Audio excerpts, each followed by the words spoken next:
সিরিয়ালের নতুন আপডেট নিয়ে তোমাদের সামনে হাজির হয়ে গেলাম। তো রাই সূর্যের সঙ্গে দেখা করতে একটা রেস্টুরেন্টে যায়। রাই সেখানে নীলুর জন্য সূর্যের কাছে ক্ষমা চাইতে থাকে। অন্যদিকে অনির্বাণ যখন জানতে পারে রাই সূর্যের সঙ্গে দেখা করতে গিয়েছে, অনির্বাণ তখন মনে মনে রাইয়ের ওপর অনেক রেগে যায়। কারণ অনির্বাণ রাইকে অনেক ভালোবাসে আর অনির্বাণ রাইকে কখনোই হারাতে চায় না। অন্যদিকে রাই সূর্যকে বলতে থাকে, প্লিজ তুমি আমার একটা অনুরোধ রাখবে। তখনই সূর্য বলে, কি বলো? তখনই রাই বলে, তুমি নীলুকে ক্ষমা করে বাড়ি ফিরিয়ে নিয়ে যাও। তখনই সূর্য বলে, এটা অসম্ভব। ওর মতো মিথ্যেবাদীকে আমি কখনো আমার স্ত্রী হিসেবে মেনে নেব না। এই কথা শুনে রাই খুব কষ্ট পায় আর জল ভরা চোখ নিয়ে সূর্যের দিকে তাকিয়ে থাকে। তো বন্ধুরা, তোমাদের কি মনে হতে চলেছে যে নীলুকে ক্ষমা করে সূর্য বাড়ি নিয়ে যাবে শেষমেশ? তো চলো, নতুন আপডেট পেতে হলে আমার পুরো ভিডিওর সঙ্গে থাকবে।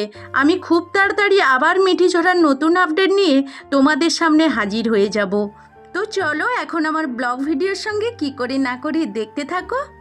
তো গুড মর্নিং বন্ধুরা, কিরণ ফ্যামিলিতে সকলকে স্বাগতম। আশা করি তোমরা সবাই আমার রাধা মাধবের আশীর্বাদে খুব ভালো আছো আর তোমাদের ভালোবাসায় রাধা গোবিন্দের আশীর্বাদে আমি তো খুব ভালো আছি। তো বন্ধুরা, পুরো ভিডিও দেখো। আশা করব আজকের ভিডিওটা তোমাদের কাছে খুব ভালো লাগবে। আর আজকের পুরো ভিডিওতে ব্যাকগ্রাউন্ডে কথা দিচ্ছি, তার জন্য ক্ষমা চেয়ে নিচ্ছি, কারণ এখানে আমাদের খুব মাইকের আওয়াজ হচ্ছে। আর তোমরা তো জানো মাইকের আওয়াজে কিছু সমস্যা হতে পারে। তো আজকে সকালবেলা পান্তা খেয়েই একেবারে তোমাদের সামনে চলে এলাম। তো পটল ভাজবো। তো পটলটা আমার ভাজা কমপ্লিট হয়েছে আর দেখলেই তো সোয়াবিন আমি ভিজিয়ে রেখেছি আর আলু কটা এখন ভেজে নিচ্ছি আর শিলনোড়াতে এখন আদাটা বেটে নেব। আর আজকের আমাদের নিরামিষ যেহেতু, তাই আজকের পেঁয়াজের কোনো ব্যবস্থাই নেই। তো এখন সোয়াবিনটা ছেঁকে নিয়ে এখন কিন্তু ভেজে নেব তেলে। আর সোয়াবিন ভাজা হয়ে গেলে এরপর মশলাটা ভালো করে কষে নেব। মশলা তো কষাই হয়ে গেছে, সোয়াবিন আলু আবার তুলে ভালো করে কষে নিচ্ছি আর এরপর সোয়াবিন রান্নাটা কমপ্লিট করব।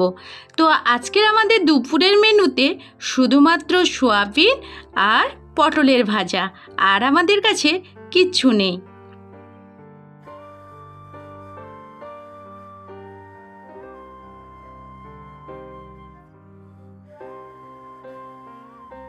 তো এখন রান্নার কাজ কমপ্লিট করে বেরিয়ে পড়লাম নানা রকম সমস্যা নিয়ে। রান্নার কাজ তো কমপ্লিট করলাম, কিন্তু রোদ্দুতে বাইরে বেরোতে ইচ্ছে করছে না। এইদিকে কিরণও খুব কাঁদতে শুরু করেছে, আমাদের সঙ্গে যাবে, কিন্তু অসম্ভব। এতটা রোদ্দুতে ওকে নিয়ে গেলে ও অসুস্থ হয়ে যাবে।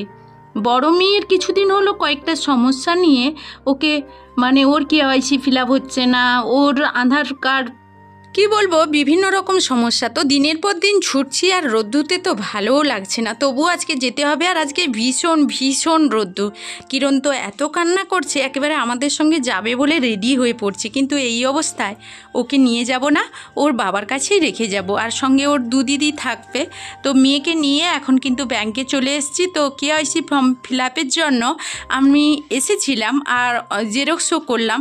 তো মাঝখানে মনে পড়লো কি একবার ব্যাংক থেকে ঘুরে আসি। তো ব্যাংকের ভিতরে ঢুকেই ভালো খবর পেলাম যে আমাকে দ্বিতীয়বার আর কেওয়াইসি ফিল আপ করতে হবে না, কারণ কেওয়াইসি ফিল আপ হয়ে গেছে। তো যাই হোক, ভালো খবর পেলাম, না হলে বাইরে যদি থাকতাম এখন ফিল আপই করে নিতাম। তো যাই হোক, এখন ব্যাংক থেকে চলে যাব পোস্ট অফিসে, কারণ অনেক রকম সমস্যা নিয়ে দীর্ঘদিন ভুগছি আর মেয়েদের কিছু সমস্যা নিয়ে। তো একটা বই বন্ধ করা হয়েছিল, তো বাধ্য হয়েছিলাম বন্ধ করতে, ওর খবরটা নিতে একটু এলাম। তো এখানে এসে তেমন কিছু কাজ হলো না।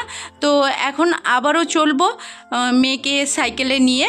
তো এখন চলে এসেছি যেখানে দুধ দেই, তো ওখানে এসেছি আর সঙ্গে মোবাইলটাও নিয়ে এসেছি। একটু সমস্যা হয়েছে আর এটা তো একটা মোবাইল দোকান। তো শেষমেশ অতিরিক্ত রোদ মাথায় করে একেবারে বাড়ি পৌঁছে গেছি।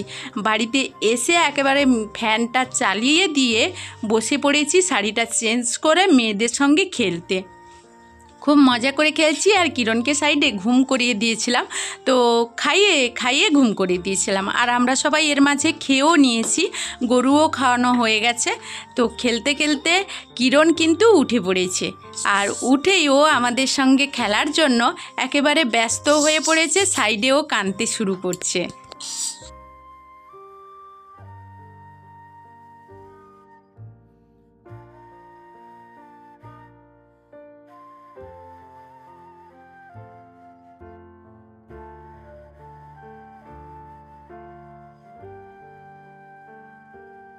তো সত্যি কথা বলতে অনেক কষ্টের মাঝে যখন বাড়ির ছেলে মেয়েদেরকে একসঙ্গে পাই খুবই মজা লাগে। আর আজকের তো মেয়েদেরকে নিয়ে খেলতে বসেছি, কী মজা আর কী আনন্দ লাগছে আমার মনের ভেতরে, সে কথা তোমাদেরকে বলতে পারবো না, মানে বোঝাতে পারবো না।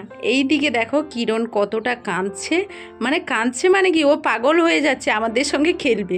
ও গুটি মারতে পারছে না, ওকে কি করে নিয়েছিলাম তো কেঁদে কেঁদে একেবারে চোখ দেখো ছলছল করছে, কত রকম অভিমানে বসে আছে, কত রকম কি করছে কি করবে খুঁজে পাচ্ছে না। তো বসে আছে, মুখটা একেবারে শুকনো করে বসে আছে। তো যাই হোক আমরা খেলছি আর মজা করছি। তো কিরণকেও সাইডে পরে নিয়েছিলাম আমাদের খেলা শেষ করে। ও কি বলবে কি করবে খুঁজে পাচ্ছে না। ওরা কিন্তু ঘুমিয়ে পড়েছিল। আর এসে দেখো আমার চারপাশে কি ভঙ্গি দেখাচ্ছে, কিরণ আমাকে কি করছে দেখো। আমি মুখ বন্ধ করে রাখছি, ও মুখটা খোলার জন্য একেবারে ব্যতিব্যস্ত হয়ে পড়েছে, খুব জোর করছে জানো, কীরকম করে খুলছে দেখো। দিয়ে ও কিন্তু ছুটে পালিয়ে যাচ্ছে। সারাদিনে ওইটা ও যেটা করবে সেটা যদি না কেউ করতে দিয়েছে তাহলে এইটা জোর করে করবে। তো একেবারে মেয়েরা পড়তে চলে গেছে, বড় মেয়ে আর ছোটরা পড়তে বসে গেছে, কিরণও ওখানে বসে আছে। আমি একেবারে পুকুর পাড়ে চলে এসেছি। তো একেবারে সন্ধ্যা হয়ে পড়েছে। তো এখানে কয়েকটা ভবানী চাঞ্জি ভাঙছি আর বসে আছি, অনেক ধরনের চিন্তা করছি। সত্যি কথা বলতে একটা সময় একটা মুহূর্ত আমাদের কাছে এমন আসে অনেকটা কষ্ট যন্ত্রণা নিয়ে। অনেক সময় মনে হয় নিজেকে একা এক জায়গায় বসিয়ে রেখে দেখি মনটা কতটা হালকা করতে পারি। এখানে আমি অনেক সময় বসেছিলাম, অনেকটা মনের কষ্ট যন্ত্রণা একা অনুভব করেছিলাম।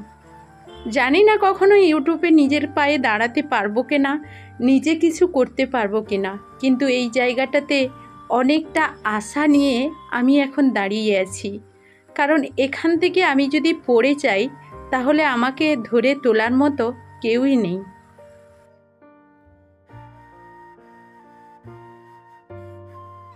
আমার কথাগুলো আজকের শুধুমাত্র সেই মানুষগুলোই বুঝতে পারবে যারা আমার মনের কথাগুলো বুঝতে পারবে। জানি না সবাই পুরো ভিডিও দেখবে কি না, দেখলে হয়তো কিছুটা হলেও অনুভব করবে।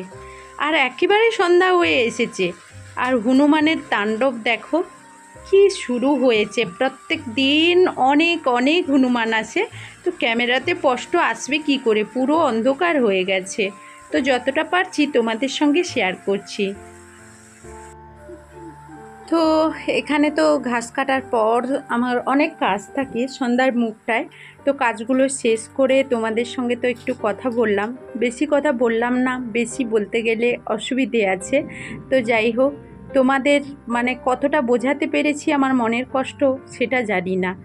তো মেয়েরা সবাই পড়াশুনো করে উঠে পড়েছে, ওরা সবাই খেলছে। আমাদের এখানে যখন হনুমান আসে তো একটা দুটো নয়, কত আসে যে হিসেব নেই, গুনতে পারবে না, অনেক হনুমান আসে। আর এই হনুমানের উপদ্রবে কোনো কিছু চাষ করেও পার পাই না, কিচ্ছু খেতে পারবো না।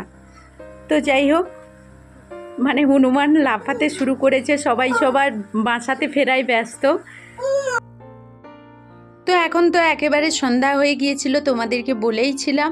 তো এখন বাড়ির দিকে যাব, তো ভিডিওটা আর বড় করব না। আর বলেইছিলাম যে মেয়েরা একটু বেরিয়ে গেছে, খেলছে ওরা, এই যে এখন বাড়ি ফিরে এলো। তো ভিডিওটা এই পর্যন্ত, এখনকার মতো বিদায় নিচ্ছি, টাটা।